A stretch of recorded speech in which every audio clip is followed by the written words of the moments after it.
This week on The Wheelhouse, voter trends, cabinet picks, and a look ahead at the next 4 years.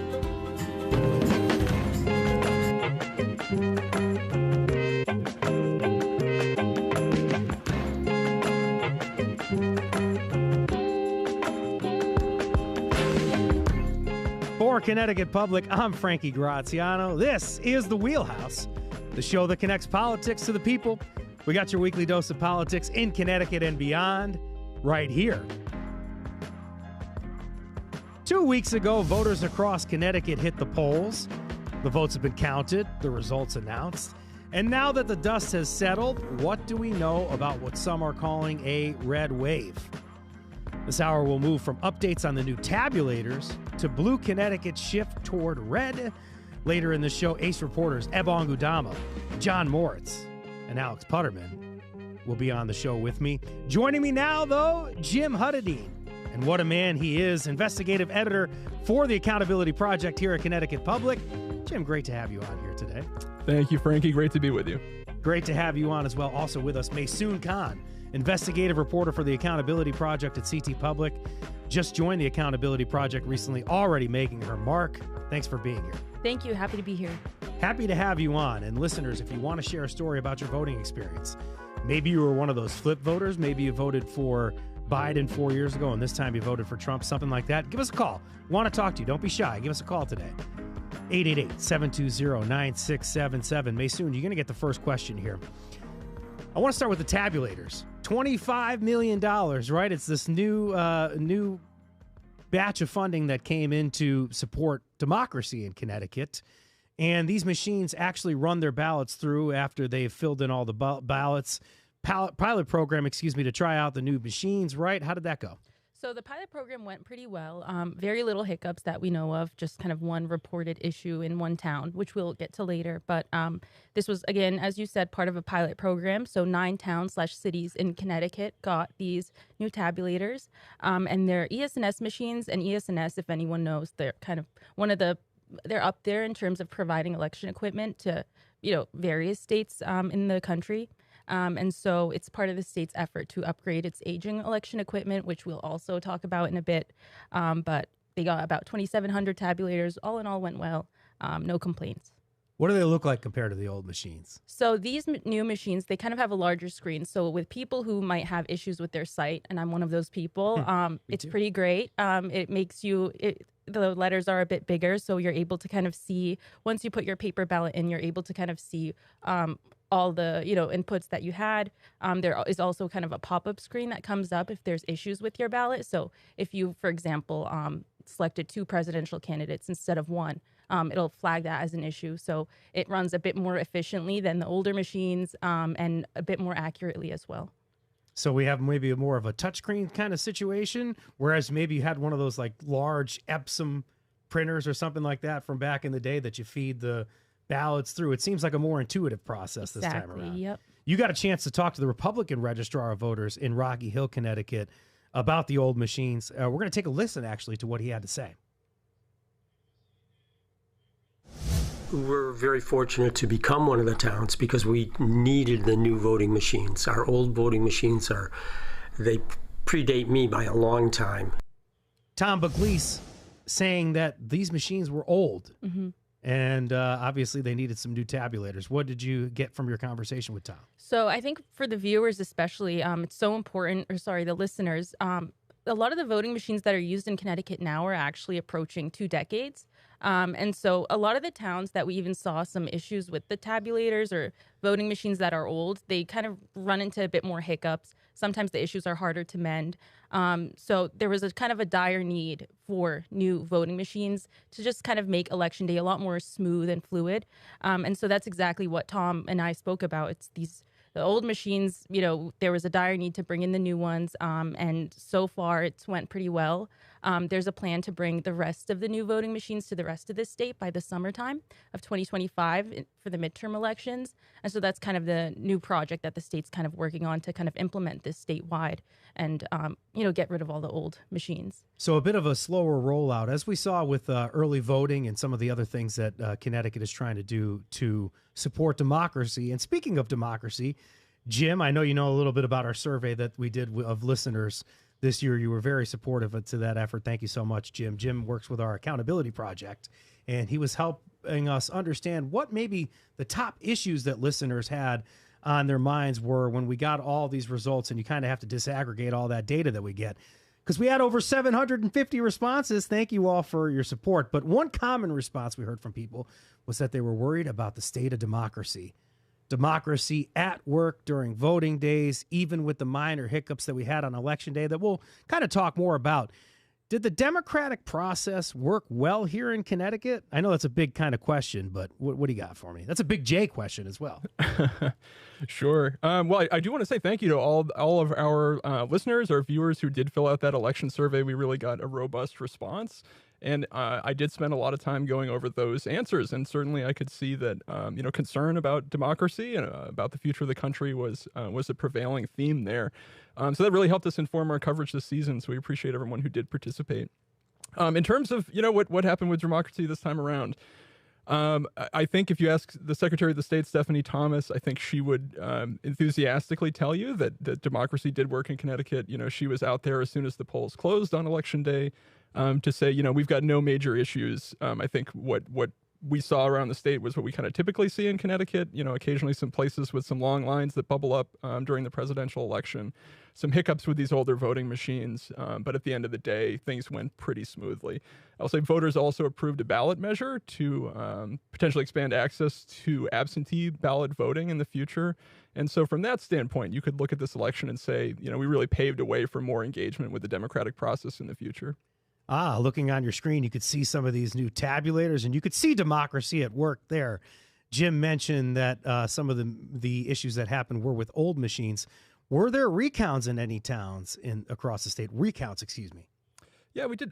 We'd had a couple of recounts in Torrington in the 65th House District. The race between Democratic incumbent Michelle Cook and Republican Joe Canino.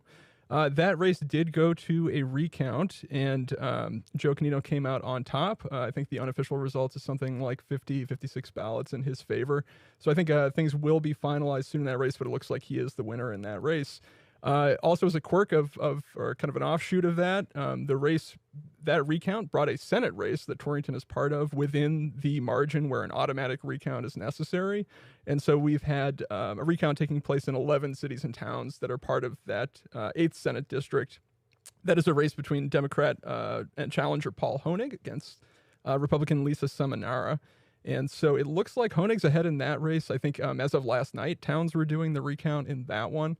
So that was the other race that had gone to a recount. But that was kind of a consequential race. Honig's victory was the sole flip in the state Senate.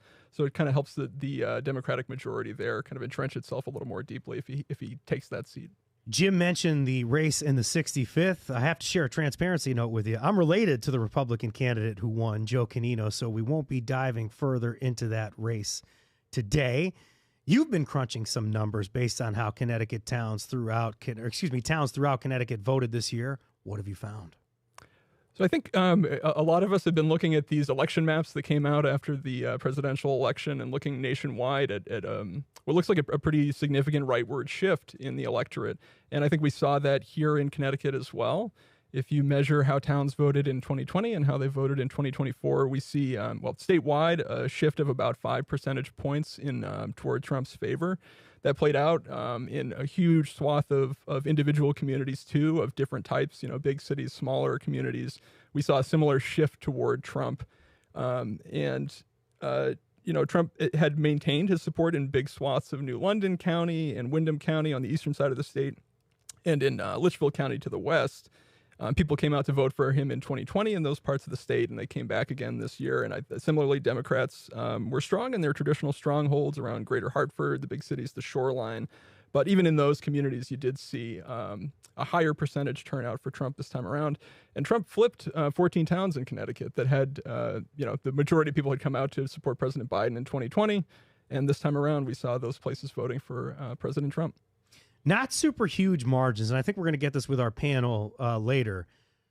Trump got 20,000 more votes. This is according to unofficial results. And Jim, you could tell me if I'm wrong here, but this is unofficial results and doing the math. He got, I think, 20,000 more votes than he did 4 years ago in Connecticut, and he still got a closer percentage, as you said, 5 percentage points, I think, difference as compared to last time. Yeah, I think I was looking at it this morning. I think he brought in about 22,000 additional votes. 22,000. Yeah, about 22,000 this year. I will say, the thing to keep in mind here is we're talking about a change in the turnout in the state. So, one way to think about this is that indeed, Trump did improve his standing in Connecticut and a lot of other places. But at the same time, we have another kind of variable changing in this equation, and that is turnout. We did not have as many people come out to vote in Connecticut this year. So what you're talking about is a smaller pie, a smaller group of votes. So while Trump's percentage is reflected as seeing these increases, what you actually have is kind of a lot fewer people coming out to vote. And then within that, some group of people who had voted for Biden in 2020 coming back to vote for Trump. So he definitely did have some gains this time around, but I think what we're seeing is just a smaller pool of people turning out, and that's why that increase looks kind of substantial that way. Before I underscore Jim's point, take a look at the screen. Look at those beautiful graphics created by Sam Hockaday, Julianne Veracci, and the visuals team here at Connecticut Public. Man, the Wheelhouse is so supported. We've got Jim and team here with Maysoon Khan supporting us with the Accountability Project and these great visuals that are putting together the story of how Trump did in Connecticut in 2024 versus 2020. Turnout, as Jim mentioned, was smaller this time around. About 5 percentage points, something like that smaller. I think it was 80% in the 2020 election and about 75% this time around. And Jim and I won't necessarily get into the reasons, I guess, for why that was right now. But a lot of people want to say that that has something to do with COVID. But you did have early voting this time around, which was popular. But last time around, you had the opportunity to get a no-excuse ballot because of COVID as well. So interesting over the next few months to kind of track all of these kind of things. And please be sure to stick with the Wheelhouse and visit ctpublic.org/wheelhouse as we help you unpack the results of the 2024 election. Was there anything in these findings that, I don't want to say you were surprised by, but something that made you want to dig deeper into it or inspired you to make this this great discovery that you did? Well, I think a trend that we've been following for a couple of years is what we were just talking about, this kind of drop in turnout, particularly in some of Connecticut's urban areas in the big cities. We saw this in the midterm election in 22. We did the same analysis and published a story then showing that some of the cities were really an area of concern for Democrats in Connecticut. And I think you saw that again this time. In Bridgeport, for example, I think you saw something like 5,000 fewer people coming out to vote this time. And to your point around the registrations actually look pretty similar this year as they did last time. So, in terms of people who are in position to vote, you have kind of the same pool of people, and you just have fewer people coming out this time. So I think that really is a question that folks will be thinking about over the next couple of years, is kind of what has happened in Connecticut's big cities. Beyond that, I think election officials were a little surprised by the process of counting votes. I think something about the combination of a lot of people coming out early to vote and then a lot of same-day registration turned the vote counting into a little bit of a longer process than I think people were expecting this time around. And I think we're all kind of learning what it means to have early voting in play that way. Yeah, same-day registration, as you'll see often if you're following on election night, you'll see lines develop in places like New Haven and Bridgeport as people are taking advantage of same-day registration. Nationally, we heard stories of Avengers characters showing up to the ballot, to the polling locations to try to keep people in line. So same-day registration, another thing that we'll be following. But it's just such as Jim mentioned, it's kind of a interesting sort of paradoxical election in the fact that, I don't know if paradoxical is a word, whatever, but it's just a hard election to understand because a lot of thought that pundits and people that commentate on these things like me and other journalists in the state of Connecticut were thinking was that specifically in the 5th district, you were going to have a bigger turnout this time around because it was a presidential election. And that didn't necessarily happen, yet Jahana Hayes still won by a wider margin than she did 2 years ago. So it's just a hard election to understand, and that's why I think it's going to be incumbent upon the Wheelhouse and reporters at Connecticut Public to keep telling the story, Jim, over the next couple of months. Yeah, we'll be following it along. We keep talking about this shift to the right here in Connecticut. Maysoon, as part of your reporting last week, you spoke with Ben Proto, chairman of the Republican Party in Connecticut. Let's listen to what he had to say. If Trump can do what he says he wants to do, if he can get the economy under control, if he can get pricing under control, if he can make groceries affordable, if he can make everyday American lives more affordable, if he can help ensure the future of our children and our grandchildren, if he can help seal the border, if he can do the things he's been talking about doing as we move into the 2026 cycle, the midterm cycle, I think it will be very beneficial for Republicans here in Connecticut. Obviously, a lot to be excited about for Ben Proto right now as the establishment, at least in terms of Democrats controlling the United States Senate, the presidency. Maybe there was thoughts that they would make a little more ground in the House races. Everything's kind of been flipped, turned upside down, as Will Smith might say, Maysoon. Things are kind of changing in America, and I think that's kind of what Ben Proto is illustrating. Exactly. So when we're talking about Donald Trump's win for the presidential election and the impact on the state level, there isn't a huge impact just on the local level. If we're talking about the Connecticut state legislature, even Republican lawmakers in the state legislature, there isn't a huge impact. But as you heard Ben Proto say, and even top Republicans in the state legislature, they're kind of making the point that this can really help them in the midterm election coming up in 2026, particularly Trump policies. Again, you heard kind of Ben Proto illustrate that, if Trump is able to keep his promises, that could seriously help Republicans in the state level make inroads in state government, in local races.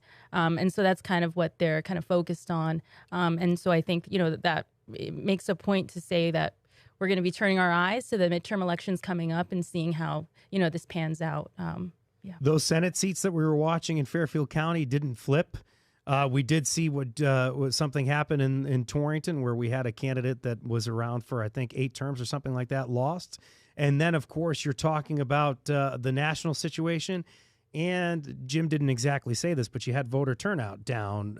He did say that, but maybe it can allude to apathy a little bit. So there's a lot of things to be concerned about if you're a Democrat, and it doesn't sound like Ben Proto has a lot of concerns these days, as I imagine he was very happy with the results. Is there anything else you want to share or maybe allude to in your reporting that you got coming up? What do you got, guys? Give me something here. What's TAP working on? Anything you could tell us? I will say, I'm very excited. We've Maysoon and I have been working closely with our healthcare reporter, Sujata Srinivasan, on a couple of projects where we're trying to kind of merge our complementary skills, working on the FOIA requests, the investigative research, and partnering with the great knowledge and sources that she has in the health world here in Connecticut. So we have a couple of pieces that we're excited about that are in production now. Obviously, we'll be able to say a little bit more about that as they come down the line, but I'd say take a look in the next couple of months for some healthcare reporting from us. A foreshadowing, if you will.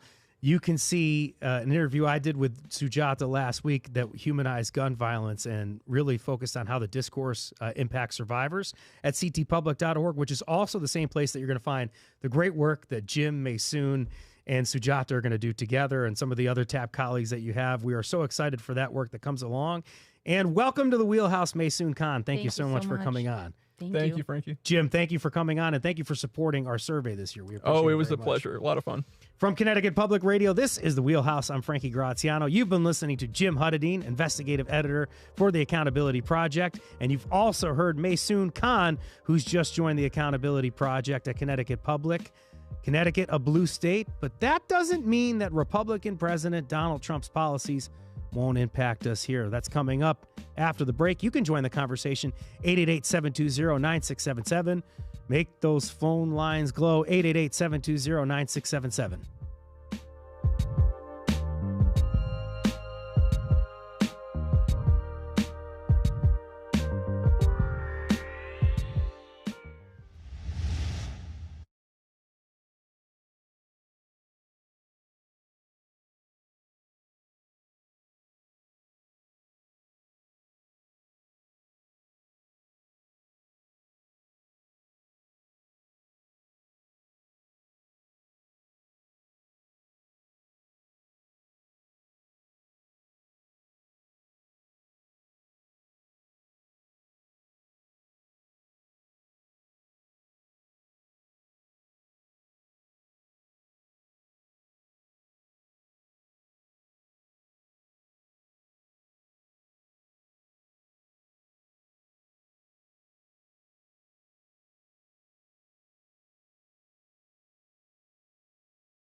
This is the Wheelhouse from Connecticut Public Radio. I'm Frankie Graziano. This hour, we're unpacking the why behind the trend of more voters leaning red than usually they do here in the blue state of Connecticut.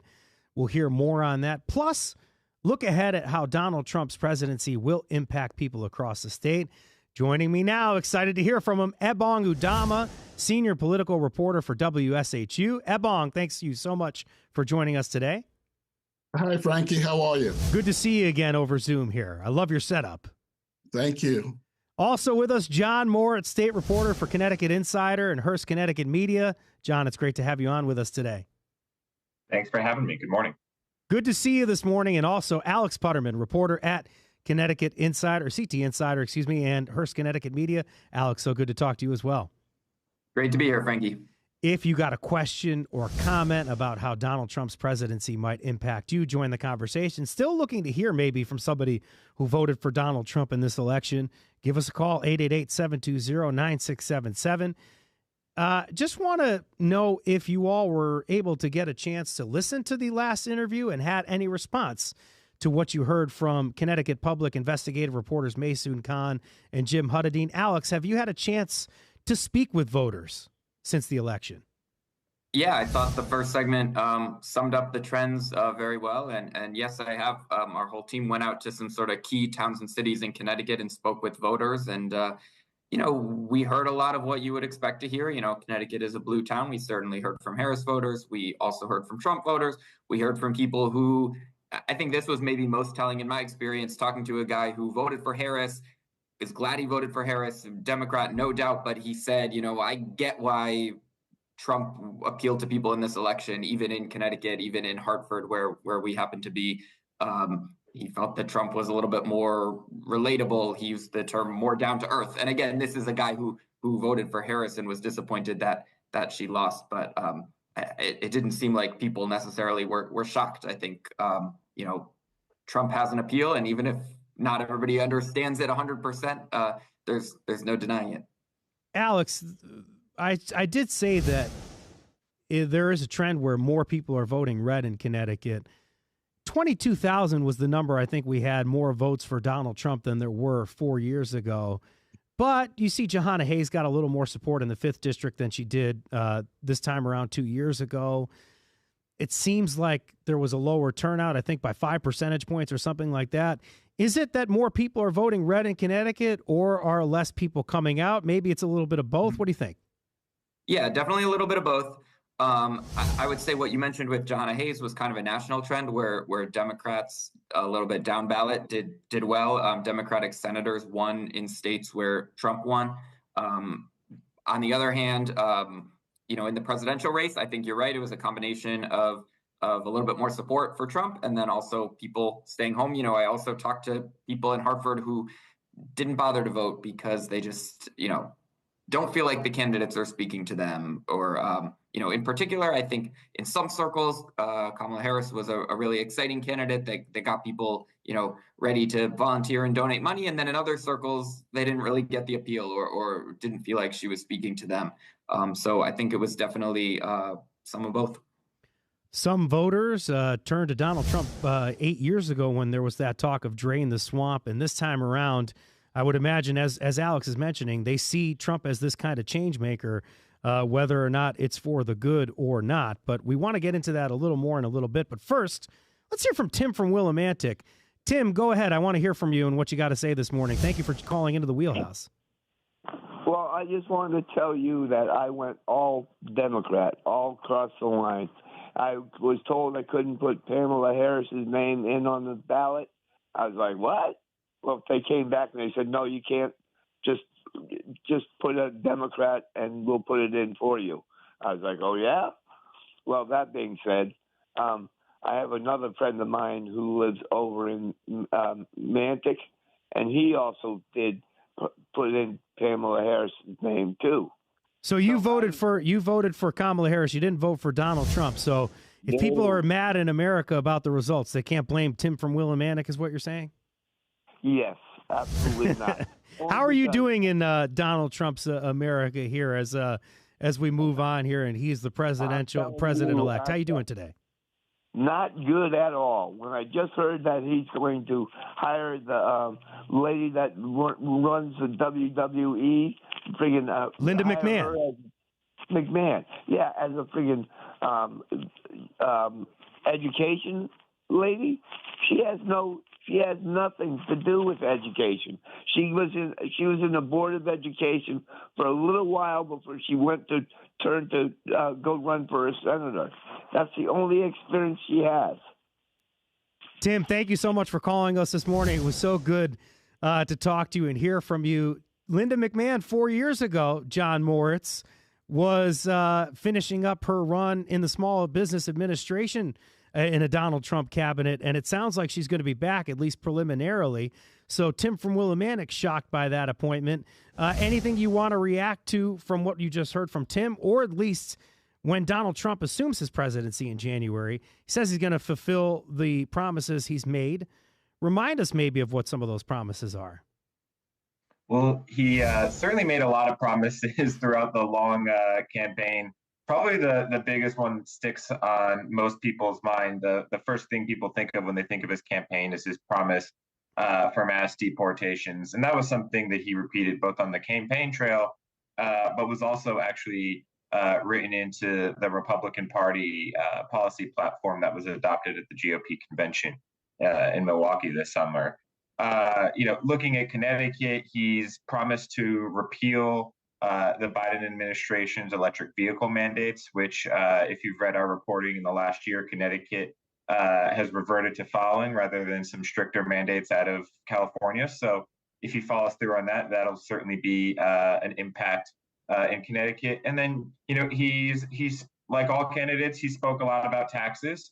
In his first administration, he passed a round of tax cuts that are set to expire next year. So, whoever won the last election was going to have to deal with a big tax debate in Washington next summer. And that's certainly something that he and Congress will be looking at. I'm trying not to rub my hands together here because it's going to look like I'm a gentleman that wants the world to burn or something like that. But we talk about this major kind of paradigm shift in the country or major change at work. If we have mass deportations, at least the way that our economy has worked, we had Charles Venator Santiago on a couple of weeks ago here talking about the impact that Latinos, talking about the impact that undocumented immigrants have on the economy. And if some of these folks that are undocumented return back to a different country and leave America, then you would see an economy maybe, especially one that relies on the work of some of these undocumented immigrants, maybe even collapse. And then when you're talking about taxes, we're not sure what the IRS is going to look like under Donald Trump. So are these some of the same concerns that you're hearing about if we have mass deportation or if we have changes at these federal agencies? What are your thoughts here, John? Well, you asked about talking to voters, and as my colleague Alex said, we were out last week chatting with people, and then the week before that, I talked with many Republican voters at the polls, and pretty much to a person, every Republican voter that I spoke to in the last couple of weeks raised either the issue of immigration or the economy. So I think that's certainly tops on people's minds, and for Donald Trump's voters, that's a promise that they're going to be looking for him to fulfill in the next 4 years. My colleague, Natasha Sokoloff, knows a little bit more about this. She reported recently that Connecticut has about 110,000 undocumented workers. So the plan that whatever he puts in place is certainly going to have an impact, not just throughout the country, but here in Connecticut. Just recently followed the reporting of CBS News' John Dickerson saying that the bond markets in America concerned about immigration, and that's why you're seeing some of those futures markets struggling a little bit as we look toward a potential 4 more years. Actually, it's coming with Donald Trump here in America. Alex, we live in a majority Democrat state. And when I say that, I mean there are almost double the number of active voters affiliated with the Democratic Party than are Republican Party members in Connecticut. And the congressional delegation is all D, no R's. But that doesn't mean that people here aren't impacted by a Republican president. Given what we just heard from John, what do you anticipate a second Donald Trump presidency will mean for people in Connecticut? Yeah, I mean, there, will be many impacts, and some are obviously hard to anticipate. Is the Trump administration really going to impose large tariffs that could potentially increase prices on imported goods? We'll kind of have to wait and see. I think a big story of the next 4 years in Connecticut is going to be sort of the push and pull between state and local officials here in Connecticut, and then the federal government. Already, our governor and our congressional delegation have kind of come out firing, saying, on an issue like deportations, we have a law in Connecticut that says that state and local law enforcement cannot cooperate with ICE in deporting undocumented immigrants. And so, Attorney General William Tong has said, we're going to enforce that law. The ACLU has called on the state to even tighten that law further, to make sure there is no circumstance under which local or state law enforcement would cooperate with ICE in deportations. Similarly, a big part of the Trump campaign's message concerned transgender rights, and they sort of vilified transgender people in certain ways. Those ads about sex changes for people in prison, and a lot of talk about transgender athletes in sports. What's going to happen with that if they change certain federal regulations? In the state, there will probably be an effort to protect trans rights to whatever extent possible. But that kind of push and pull, and what can the federal government do and what can the state government prevent, I think is going to be a big story. Alex, let's stay here for a second on that point that you just made. A lot of folks that were thinking about the results and weren't exactly happy with what happened, they maybe wanted Kamala Harris to defeat Donald Trump for president, maybe trying to cope with the results afterward, telling folks that maybe it'll be fine. They'd already made it through 4 years of a Trump administration. For certain folks, it won't necessarily be fine. And why I think about that is because of what you just mentioned. I watch a lot of football, big San Francisco 49ers fan. Every time I'm watching the games, I'm seeing jokes about he, she, them pronouns and things like that, as you just mentioned in those ads, and talking about sex change operations and vilifying those, as you mentioned, as well. So there are certainly people in this country that aren't going to be fine, including maybe athletes from Connecticut that choose to identify to a different gender to which they were at birth, as we saw with that lawsuit that was very popular among, or I should say infamous among the Trump administration 4 years ago, with Betsy DeVos and the Department of Education threatening to take money away from the state of Connecticut for their rules. Yeah. I mean, I think that's a good example of, if it were up to the Trump administration, I think that transgender girls would probably not be permitted to play girls' sports as they are in Connecticut. They have also talked about, other things about cutting funding for schools that teach what, quote unquote, transgender insanity. They've talked about outlawing gender affirming care for minors.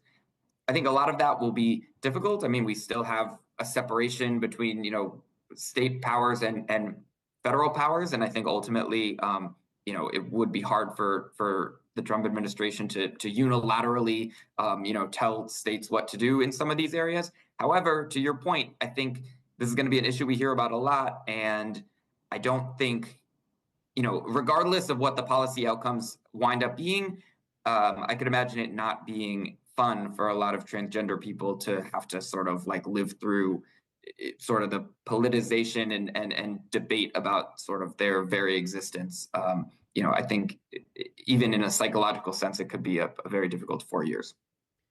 And we've already seen at the federal level here, at least a rules change that was trying to be made here ahead of the advent of Sarah McBride, who's going to be the first transgender member of Congress to join her chamber. I'm going to fire a couple of questions here at Ebong before we end the segment.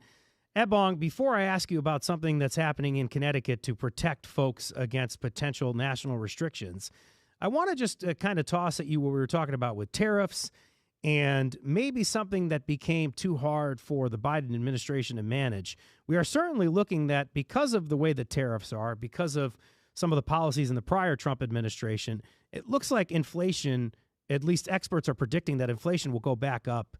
And it certainly seemed like it was going down under Biden, but the messaging didn't hit Americans well, maybe. Maybe they thought that the administration wasn't necessarily giving them the message the right way. Maybe it was bedside manner, whatever it was. They weren't understanding that inflation was going down. What is your take on all of that? I paid particular attention to what Proto said, the GOP chair, what he had to say about what he's expecting. And I noticed that he talked about bringing higher prices under control, and he also talked about controlling the border. But he didn't mention mass deportation, neither did he mention tariffs. So I think there's a feeling that these are not going to be good for the economy. And so a lot of people try to stay away from that and just say, well, he's going to make everything good. But if you go into the details of what is being proposed, there's no economist that says that this will be good for the economy in the long run. And that's one of the reasons why the bond market has been down ever since the election 2 weeks ago.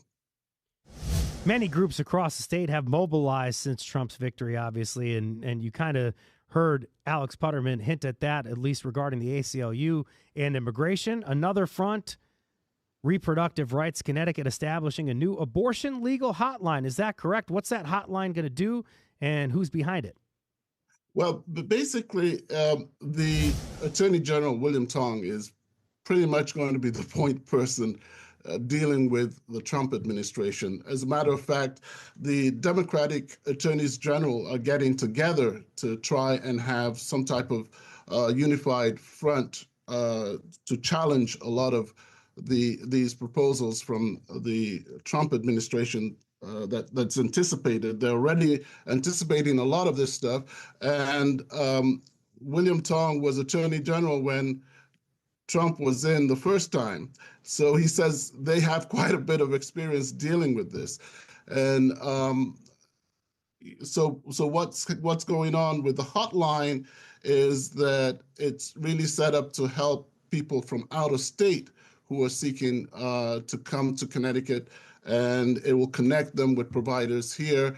And it will also be able to tell them, give them pretty much what the legal layout of pretty much the regulations and what they can and do if they get to Connecticut. And so basically linking people who are seeking services with providers and making sure that the providers understand what the law is. 888-720-9677, the number to call if you'd like to join in and talk to us today, maybe about some Trump policies that you're concerned with, maybe that you support, maybe you voted for Donald Trump, maybe you voted for Kamala Harris, maybe you stayed out of the race. We want to hear your opinions, including one from Robin from Woodbury. Robin, go ahead. We want to hear from you today on the Wheelhouse. Thank you for calling in. Yes, hi. So we know that Washington is going to step back on climate, and I guess my question would be to panelists, do we think that Hartford will step up? Because we've seen lots of activities in New York State as well as in Massachusetts, but Connecticut seems to be falling behind. I mean, if we're going to take action on climate, it's going to have to be states stepping up now since we know Washington won't. Alex, John, Ebong, thank you so much, Robin, for calling in. One of you want to take that? I want to point out beforehand, and maybe this will be the pivot point. Right away, you saw pretty much after the election was done, Governor Ned Lamont saying, we're going to ditch plans to try to go, I think, carbon neutral by 2035. Go ahead, Ebong. Yeah, the EV mandate was off the table. The EV mandate was off the table, yes. Yeah. And basically, I've spoken with the governor a couple of times since the election, and he seems to have a wait-and-see kind of attitude that it's not going to be as bad as we might anticipate because it's going to be difficult to do a lot of the things that are being proposed. For instance, getting rid of the Department of Education. Well, we know that Linda McMahon has just been nominated for Secretary of Education. And, she has a history with education in Connecticut. But what they're saying is that they're going to push a lot of this stuff to the states. So what the governor is more concerned about is Medicaid and the fact that we've expanded Medicaid in the state, and we might have to carry a bigger share of that if there's cutbacks on the federal level. And basically, what he says is he's not up for. If you notice, in California they're having a special session. In Illinois, the governor is really taking a strong stand. Lamont still seems to be holding back a little bit. He's not at the forefront of this, but at the same time, he says we've dealt with this before. We have a track record here, and we're prepared. And we'll see how that goes. Mm-hmm. But it's going to be a tough session, this next legislative session, because the fact that the budget and there's going to be a lot of pressure to get rid of some of the guardrails in order to be able to make up some of the funding we might be losing from the federal government. From Connecticut Public Radio, this is The Wheelhouse. I'm Frankie Graziano. You're listening to reporters Ebong Udama, John Moritz, and Alex Putterman. Coming up, we're going to continue our conversation on what 4 years of Donald Trump in the White House could potentially mean for Connecticut's residents. Plus, we'll talk about some of Trump's most controversial cabinet picks. Join the conversation, 888-720-9677.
.org. This is The Wheelhouse from Connecticut Public Radio. I'm Frankie Graziano. This hour, we're taking a look at how Donald Trump's policies might impact Connecticut's residents and also diving into Trump's cabinet picks. So it's a good time to give you a heads up. We'll be discussing allegations of sexual misconduct ahead. Joined by Alex Putterman and John Moritz, reporters at CT Insider, as well as Ebong Udama, senior political reporter for WSHU. You can join the conversation, 888-720-9677. Alex, Governor Ned Lamont will likely... Frankie, I'd just like to... go ahead, Ebong. I have, for full disclosure, we're talking about cabinet picks. Linda McMahon served on the board of Sacred Heart University for many years, and Sacred Heart University is a licensee of WSHU. I'd just like to let that. Yes, and she was a former guest on a Connecticut Public Television sports program that I produced, and she was very happy to come on that program when she was at SHU. But Ebong, as you may know, wasn't very friendly to the media last time around when she was in the Trump administration. I remember Susan Raff having to talk to her, a colleague of ours on the Wheelhouse, trying to get her on camera, and that didn't necessarily happen, Ebong.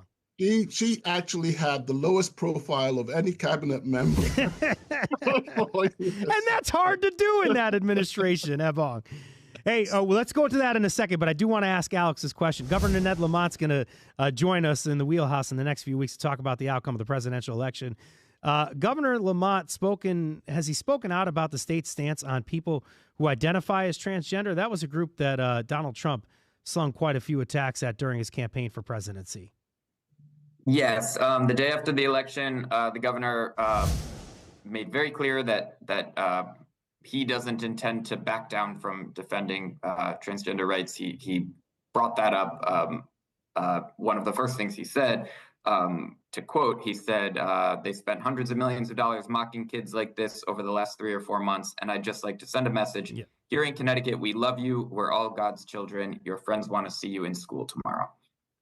So, take that for what it's worth. But, certainly Connecticut does not sound like Connecticut will be passing any sort of, dramatic anti-trans legislation like the federal government could consider. And speaking about healthcare, it's a top concern for Governor Lamont, right? How might the Obamacare system change over the coming years?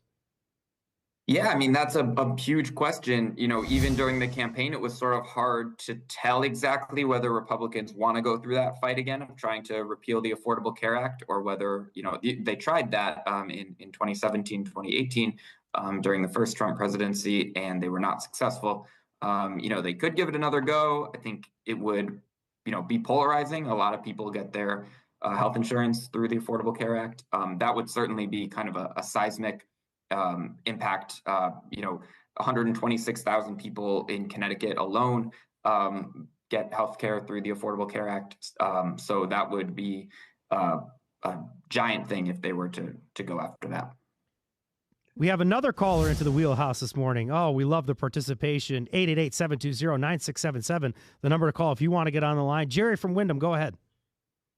Hi, good morning, Frankie. Nice to talk to you this morning. Actually, Alex and you are talking about things that are directly relevant to myself. I am transgender, and I just recently started my journey, and I have my health insurance through the Affordable Care Act.